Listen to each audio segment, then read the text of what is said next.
I can do that. Y'all got me? Yeah. All right, guys, we back, and we won another game.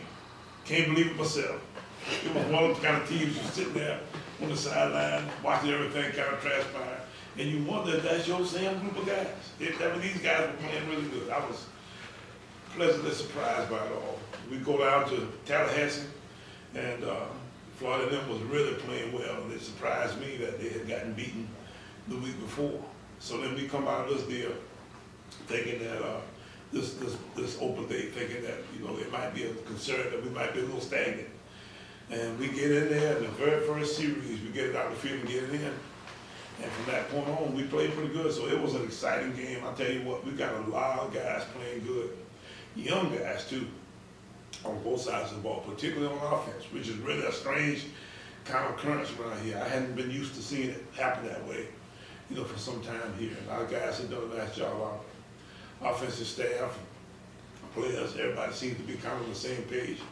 So it looks like we got a chance to play pretty good from here on in. But what it really looks like is that we got a chance to play good for some time to come, because these guys are all coming back. I think we're losing a guy or two on offense. But all of the skilled guys, all of the real guts of the outfit are returning, young guys. So, you know, it could be a fun time around here for a long time for somebody. I like that one. For somebody. Can you petition the conference to make that count in the conference standings? No, that deal was a one. Well, you know what? We probably could, but the problem with that is that we had to also count the Norfolk game. You see, the Norfolk game did not count. Right. So it's one of the break-even kind of deals for us. I've had guys call. I had Bethune-Cookman fans call me this morning saying, "How'd that work? How'd that work?"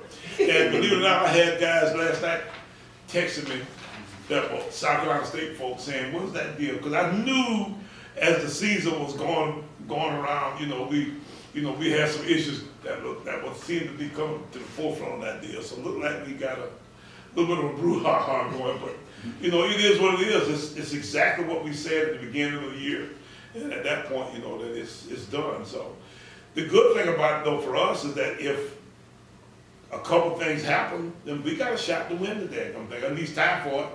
Which at that point, coming from where we came from, we'll take a tie. Ain't no doubt about the fact that we do that too. Say, it's a good time for us though to be at a point where we can even have a winning season. I had no idea that we get to this point and start to play this well, but you can kind of see it coming a little bit. The Morgan game, you know, there was a little bit of a glimmer of hope there. You know, we weren't good, but we were kind of starting to show a little something. And then that Howard game was kind of you know what, we better kind of pay attention to this group a little bit, because these guys seem to be coming along. And then Saturday, we played good. We really did. So I'm proud of this outfit and looking forward to seeing, you know, what they can do. You said years to come for this program, the way it's being set up right now. You said for whomever. So, you know, it's always been the back and forth since the beginning of the season. You're not done with the game, but has it been made very clear that these are your final 2 home games? No, nothing's been made totally clear.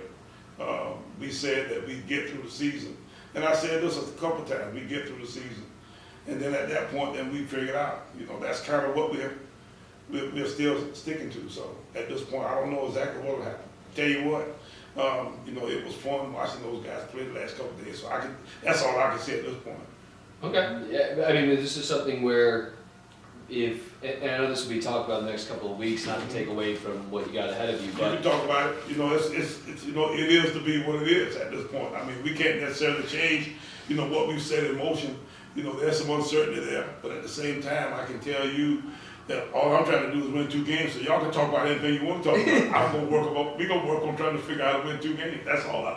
That's our entire mission. Would you come back in a situation where it's the same deal the last couple of years, where they're kind of just dangling like this retirement thing in front of you every year? It just seems like it's exhausting to have the same conversation year in and year out. Yeah, but you know what? I'm in my 60s. You know, if I leave tomorrow and go home, you know, heck, I just go home, Joe. So it ain't like I'm gonna suffer and that kind of stuff. If I had to go to the house, it's a fun deal for me, because you know what? You know, I'm in good enough shape that I can live for the rest of my life and I have to worry about finances and some of that kind of stuff. Right. So, you know, at this point, you know, it is what it is. You know, if they tell me to go home tomorrow, you know what I do? I go down to my office, I pack my stuff up, I go to the house. They say they want me to stick around a couple more days, you know what? I can do that too. Now, I might not necessarily be able to keep a staff that way.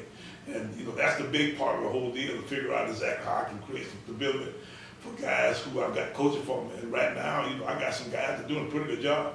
So, you know, at that point, you know, we have to create something that's going to give them a little bit of an opportunity to know what the heck's next. But let me tell you, you know, it don't mean that, you know, that I want to go home for sure. Right now, I can tell you that I enjoy doing what I do. That's about as much as I can tell you. So I imagine you really like the continuity of this staff right now in this direction. I mean, it's like a world of change from September to where this team is now. Yeah, and, you know, I had to do some things with them. I had to push them around and tear it down and put it back together and do some kind of things, give them a little bit different perspective on some things, create some sense of urgency. You know, we had to do some things to make all of what we've got now happen.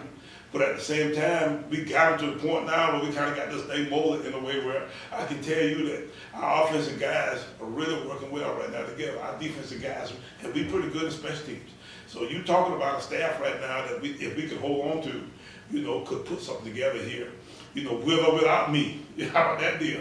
So you got some people around here that could make this thing go, and I think that might possibly, you know, be some thing that we may talk about. But I can tell you that I'm not the guy in the whole deal. You know, all I am is one piece, and you know, that would be a university decision, and we'll talk about that when everything's done.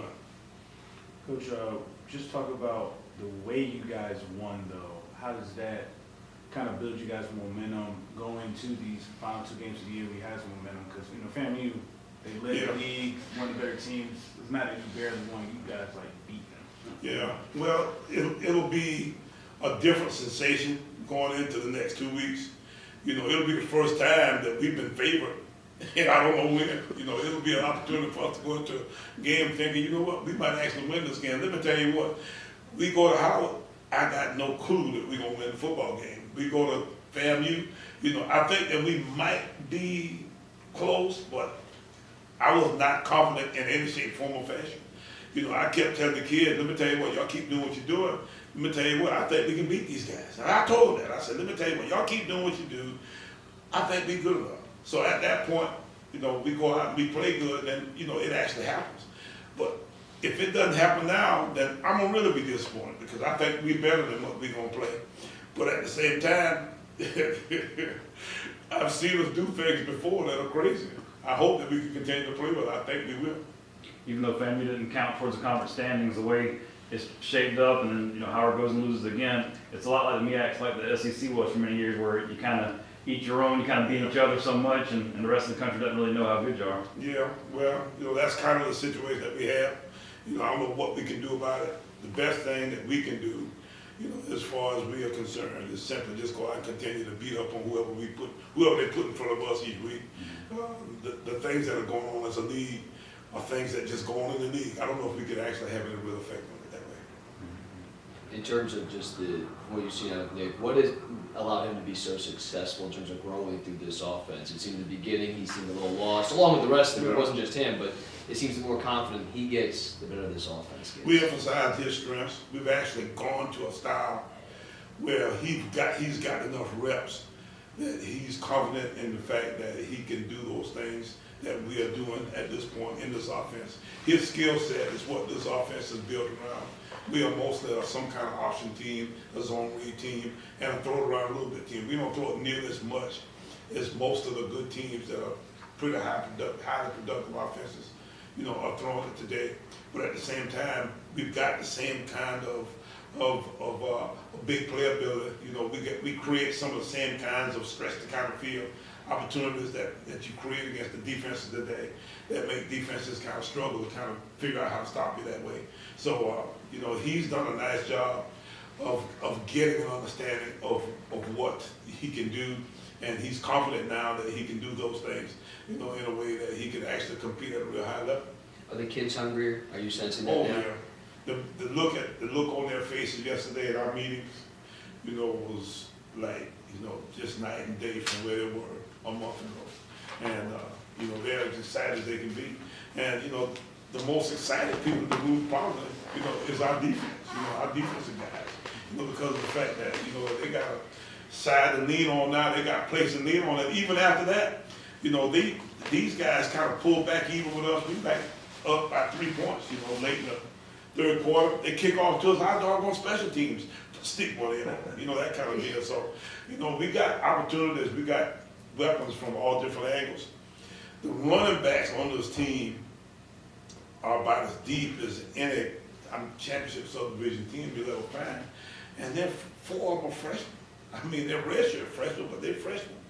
And, you know, when you got that kind of talent, the only thing we're trying to figure out at this point is how we keep them all happy, you know, how we get all of them enough work, and, you know, whether or not, you know, we're doing a disservice to them or our team by not kind of spreading them around a little bit. I tried to move a couple of them to defensive back in the preseason when we were trying to figure out, you know, what to do with all these guys. And, you know, because of the fact that they were so good, you know, we just kind of let them stay where they're at. It's kind of worked out. We decided that we're going to redshirt LeBron Morris, who was the guy who we took to the conference's deal, you know, as the preseason player of the year candidate for our, you know, for our side of the ball. And, you know, as we get into the season, we end up pushing him back to the place where we decided that 4-game rule is a big rule now.